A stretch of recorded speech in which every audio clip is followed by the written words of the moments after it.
Dis-moi, t'aimerais faire quoi quand tu seras plus grande ? Moi, quand je serai grande, je serai... Et toi ? Quand je serai grande, un podcast RLP par Hélène Grillon. Bonjour les amis, c'est Hélène Grillon. Aujourd'hui, nous avons rendez-vous avec l'une des journalistes d'investigation les plus audacieuses du 19e siècle. Sûrement la plus audacieuse d'ailleurs. Connue pour ses reportages percutants et son engagement en faveur de la justice sociale, elle a enquêté sur de nombreux sujets tabous pour son époque. Elle a notamment feint la folie pour exposer les horreurs des asiles psychiatriques, ce qui est aujourd'hui l'un des premiers exemples de scoop journalistique sous couverture. Mais ce n'est pas tout. Son célèbre tour du monde en 72 jours a non seulement démontré son courage et sa détermination, mais reste le premier tour du monde féminin sans être accompagné d'un homme. Notre prochaine héroïne incarne l'esprit indépendant et libre, défiant les obstacles pour donner une voix aux sans-voix et mettre en lumière les vérités qui dérangent. Bref, sans plus attendre, partons à la rencontre de cette brillante précurseuse d'un tout nouveau genre d'écriture. J'ai nommé Nellie Bly.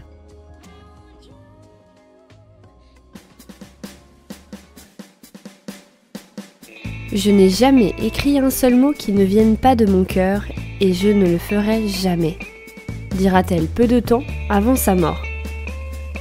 Nellie Bly aimait raconter des vraies histoires de vie, celles de ceux qui sont souvent oubliés ou méprisés. Aujourd'hui, puisse donc cette petite chronique redonner une voix à cette brillante femme qui portait la voix des autres.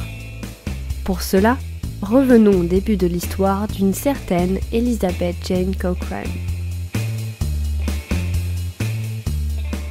Nous sommes en Pennsylvanie au début des années 1860, plus précisément à Pittsburgh. Comme de nombreuses métropoles aux États-Unis, Pittsburgh est au cœur du bouillonnement de la révolution industrielle, mais aussi de la guerre civile, qui sévit depuis déjà 4 ans, lorsque la petite Elizabeth vient au monde. En réalité, la famille Cochrane vit dans un petit village tout près de la ville, qui porte le nom de son père. Il se trouve que Michael Cochrane possède la moitié des terres locales. Toute sa vie, cet immigré irlandais parti de rien ne cesse de répéter à ses 15 enfants qu'une vie sans travailler dur, ce n'est pas une vie. Oui, 15 enfants, vous avez bien entendu. Elizabeth est née d'un deuxième mariage. Enfant, tout son entourage la surnomme Pinky parce qu'elle porte des vêtements roses tout le temps. Mais l'habit ne fait absolument pas le moine car sous cette apparence se cache une jeune fille très têtue et pleine de fougue. La vie est assez douce jusqu'à la disparition de son père lorsqu'elle a 6 ans. Elle est expulsée avec une partie de sa famille et se retrouve sans argent.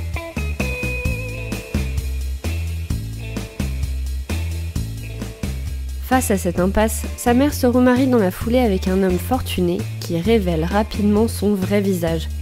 En plus d'être alcoolique, il est violent et bat la mère d'Elizabeth. Elle finit par prendre la décision de demander le divorce.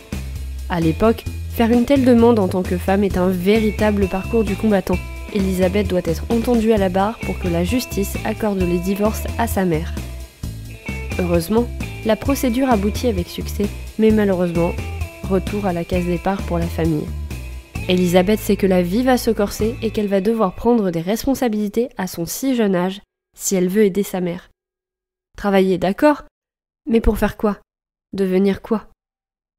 Parce que dans les années 1870, le choix de métier accessible à une jeune fille est quand même très limité.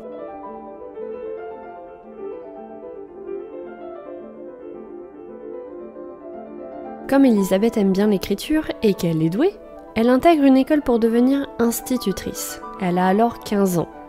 Malheureusement, elle est à court de fonds au début d'un semestre et elle ne peut plus se permettre de payer les frais de scolarité. La direction décide alors de la renvoyer. Mais un jour, alors qu'elle feuillette le Pittsburgh Dispatch, un article attire son attention.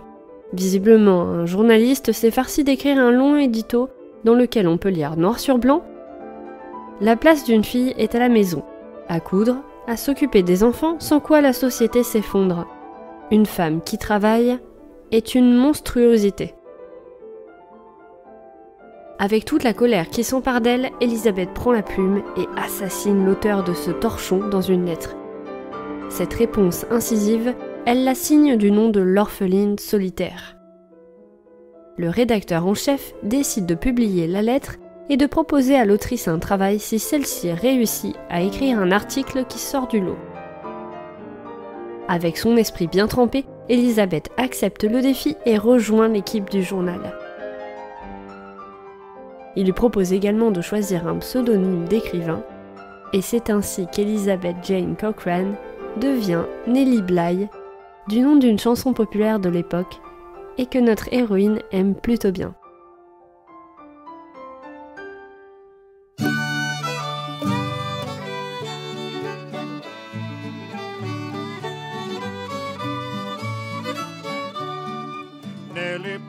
Nellie Bly, bring the broom along. We'll sweep the kitchen clean, my dear, and have a little song. Avec ce nouveau travail, Nellie peut exercer son talent pour l'écriture et parler de ce qui la révolte. Ses premiers articles portent sur les travailleuses pauvres et les conditions de travail déplorables dans les usines.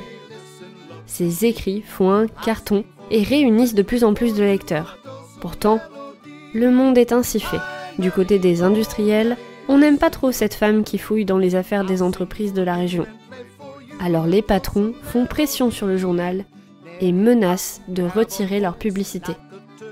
Le directeur cède et Nellie se retrouve cantonnée aux pages de jardinage, de couture et de théâtre.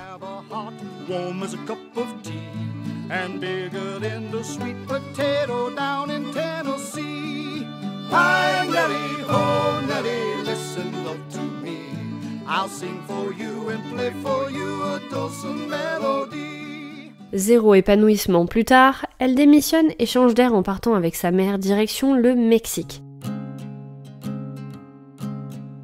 Au début, elle tient un carnet de voyage où elle décrit tous les paysages qu'elle rencontre là-bas. Pourtant, Nellie est Nellie Bly. Impossible pour elle de rester à contempler la vie. Ce qu'elle veut, c'est avoir un impact. Elle enquête alors sur la corruption au sein de l'administration mexicaine et dénonce les pratiques d'atteinte à la liberté de la presse. Au bout de 6 mois, on intime à Nellie de partir et de rentrer aux États-Unis si elle ne veut pas se faire arrêter. À son retour, le Dispatch n'a rien de mieux à lui proposer que sa vieille rubrique jardinage. Alors direction New York pour aller convaincre le summum du journalisme de lui offrir un poste. Elle tente le tout pour le tout auprès du New York World tenu par le célèbre Joseph Pulitzer. Le directeur lui dit que si elle réussit à infiltrer un asile psychiatrique et à écrire un article choc, elle sera embauchée. Encore une fois, Nellie est bien déterminée à relever le défi. À l'époque, le journalisme sous couverture est tout nouveau. Alors en rentrant chez elle, Nellie s'entraîne devant la glace à perfectionner ses mimiques pour que lorsqu'elle arrive dans l'asile, on la déclare folle. Le lendemain, elle raconte à des hommes en blouse blanche que ses amis sont des troncs d'arbres et le diagnostic est formel. Nellie doit être internée. C'est alors que l'infiltration d'un asile psychiatrique à Manhattan, le terrible Blackwell's Island Hospital, commence.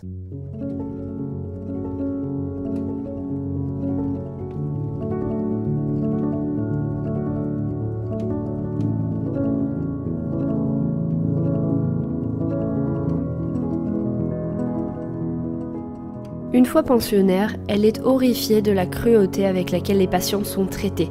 Certaines sont attachées par des cordes comme des bêtes, d'autres sont sous-alimentées et battues. Elle découvre également que certaines femmes étrangères sont internées ici sans raison. Bref, on les traite comme des moins que rien, et Nellie se rend compte que les pensionnaires ne sont pas là pour être soignés, mais pour servir de main-d'œuvre. Après une dizaine de jours à vivre l'enfer, un avocat réussit à sortir Nellie. Le reportage issu de sa mission d'infiltration fait la une de tous les journaux. Nellie a fait le choix de raconter le milieu du point de vue des pensionnaires et de leurs ressentis. Tout ce qui fait un bon angle social dans un article. Alors à 23 ans, elle est embauchée au New York World et devient l'une des pionnières du journalisme d'investigation. Son nom suffit à vendre du papier maintenant.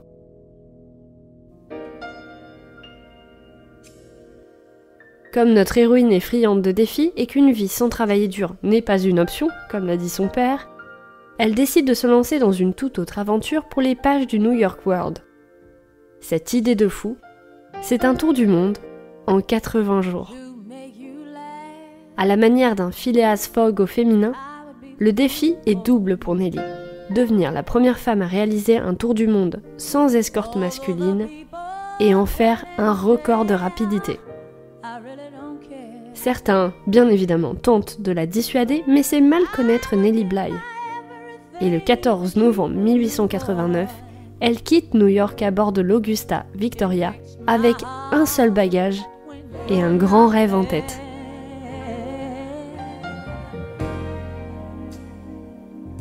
Stage a ballet on a tabletop. Command performance, finger slide, yeah, yeah.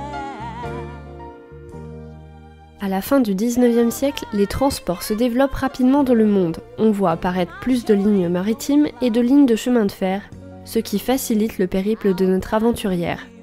En bateau, en train, voire même en montgolfière, elle traverse seule de nombreux pays et découvre une multitude de cultures et de traditions. Elle fait une courte escale en France et prend le temps de s'arrêter à Amiens, où elle fait la rencontre de Jules Verne. Toute la presse suit de près le long voyage de Nelly.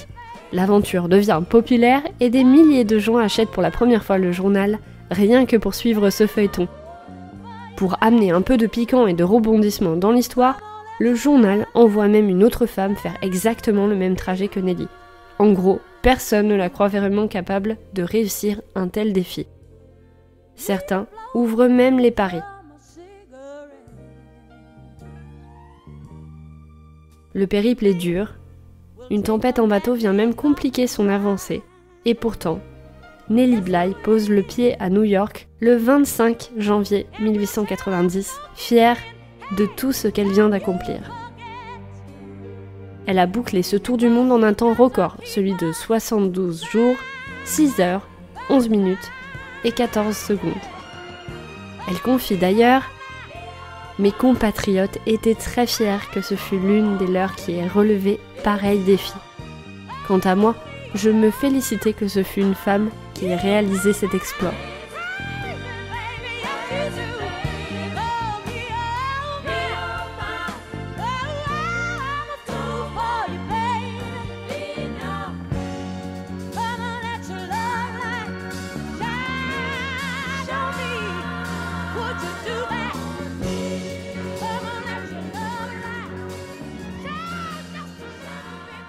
Son défi donne lieu à un livre et même un jeu de société. Mais le retour à la réalité est extrêmement dur. Son frère meurt peu de temps après. Nelly décide donc de prendre en charge sa belle-sœur et ses neveux et nièces. Elle est épuisée et à court d'argent.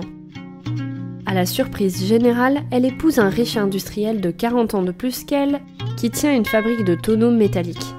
Nelly met progressivement de côté le journalisme pour se concentrer sur la gestion de l'entreprise. Ses responsabilités prennent de l'ampleur quelques temps plus tard, lorsque son époux décède. À elle, à présent, de faire tourner la boutique. Elle, qui n'a également rien perdu de son esprit rusé, invente un nouveau modèle de bidon de lait qu'elle fait breveter. À cette époque, l'entreprise s'enrichit considérablement. Elle permet également aux employés de vivre et de travailler dans des conditions favorables. Assurance santé, augmentation de salaire et même un accès à une bibliothèque et à des centres de loisirs. Malheureusement, en 1914, la Première Guerre mondiale éclate et Nelly doit se résoudre à vendre l'entreprise. Dans cette période de grand chamboulement, la flamme du journalisme se ravive comme quelque chose qu'elle a toujours eu dans le sang. Elle décide alors de devenir la première femme correspondante de guerre et part couvrir le front en Europe. Les lecteurs suivent de près dans le journal les nouvelles quotidiennes de notre héroïne. Elle raconte d'ailleurs « La tranchée était boueuse et dégoûtante. Je glissais, trébuchais en retenant mon souffle. Du moins ce qu'il m'en restait. Je commençais à me demander si nous allions vraiment sortir de là.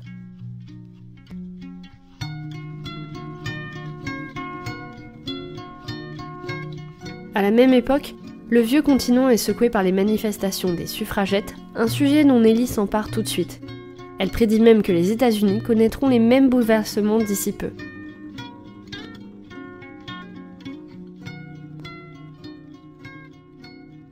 Quelques années passent, la fin de la guerre arrive, Nelly rentre à New York et reprend son rythme au journal avec une chronique qui parle de tout ce qui l'énerve dans le monde. Les conditions de travail ouvrier, le manque de droits des femmes, des orphelins, la corruption, etc. Son chemin se termine en 1922 alors qu'elle est emportée par une pneumonie. Nelly a 57 ans. Au lendemain de son décès, la presse annonce la mort de la plus grande journaliste d'Amérique. Cela fait quelques années maintenant que le New York Press Club décerne le prix Nellie Bly Club Reporter aux jeunes journalistes dont les travaux sont les plus audacieux. De quoi léguer tout un héritage d'inspiration. En somme, cette jeune reporter enquêtrice à la bravoure sans égale a trouvé ce qu'elle voulait faire quand elle serait grande. Voilà, rien que ça. Je vous remercie à toutes et tous d'avoir écouté ces quelques minutes passées en compagnie de la brillante Nellie Bly. J'espère que cela vous a plu, c'est le moment de conclure cet épisode, mais pas de tristesse car je vous donne rendez-vous dans 2 semaines avec une femme aux multiples talents qui a marqué à la fois l'histoire à Hollywood et dans le monde de la technologie. Née en Autriche à l'aube de la Première Guerre mondiale, elle est devenue une star de cinéma américain des années 40. Mais elle n'était pas seulement une actrice glamour. Derrière les projecteurs, elle était aussi une inventrice brillante. Pendant la Seconde Guerre mondiale, elle a co-inventé une technologie de communication secrète destinée à guider les torpilles en utilisant un système que l'on appelle saut de fréquence. Ce concept innovant est devenu la base de technologies modernes telles que le Wi-Fi, le Bluetooth et le GPS. Un rendez-vous qui promet encore une rencontre passionnante. Alors en attendant de nous retrouver, restez curieuses et curieux. À bientôt sur RLP.